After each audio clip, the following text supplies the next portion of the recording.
बलिया गांव उत्तर प्रदेश के ट्रैक्टर्स और ट्रक के मैकेनिक समीरुल हसन लियाकती को कभी स्कूल जाने का इत्तेफाक तो नहीं हुआ, लेकिन स्टोव एक ऐसा ज़रूर बना दिया है जिसको पंप करने की ज़रूरत बिल्कुल नहीं है।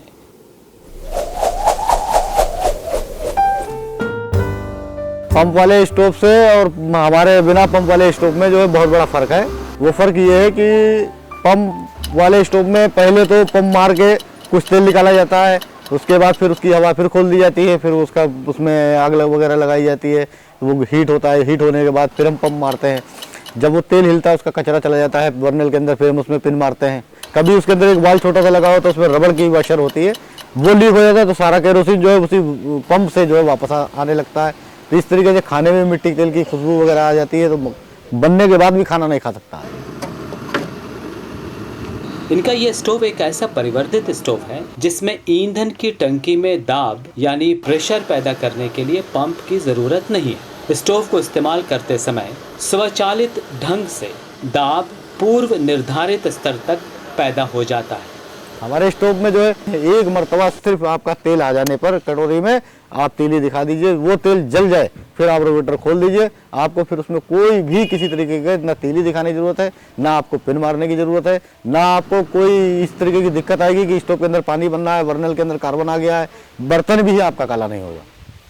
जहाँ तक बनावट का सवाल है, पहली बात तो ये है कि केरोसिन की टंकी बर्नर के ऊपर रखी गई है ताकि तेल आसानी से नीचे आकर जल सके।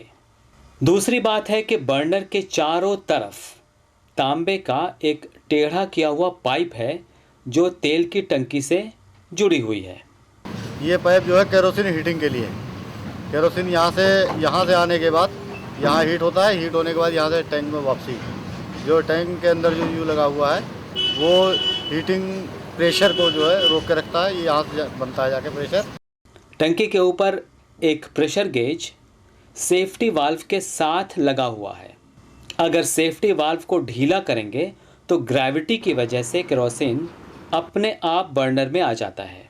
जैसे ही आप स्टोव को जलाएंगे, डिलीवरी ट्यूब के अंदर केरोसिन गर्म होने लगेगा और उसका जो भाप होता है वो भाप टंकी में भरने लगता है। टंकी में भाप के भरने से दबाव बढ़ने लगता है जिससे केरोसिन ऊपर चढ़ने लगता है। ये जो वाल्व है इससे तेल के बहाव को कम या ज़्यादा किया जा सकता है। इस सेफ्टी वाल्व से एक्सेस प्रेशर को भी कम किया जा सकता है।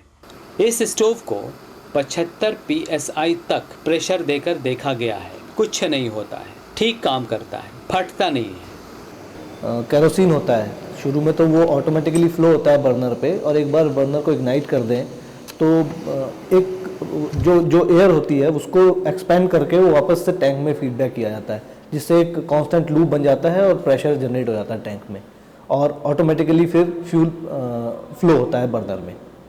ये उसकी विशेषता। उसका इवैल्यूएशन हुआ, Indian institute of petroleum Dehradun में उसकी टेस्टिंग हुई, उनकी टेस्ट रिपोर्ट पॉजिटिव थी। हालांकि कुछ ड्रॉबैक्स थे, वो ड्रॉबैक उनको बताए, उन्होंने दूसरा इम्प्रूव प्रोटोटाइप बनाया। उसके बाद उसने एक पायलट लॉट बना के उसको सेल भी किया है।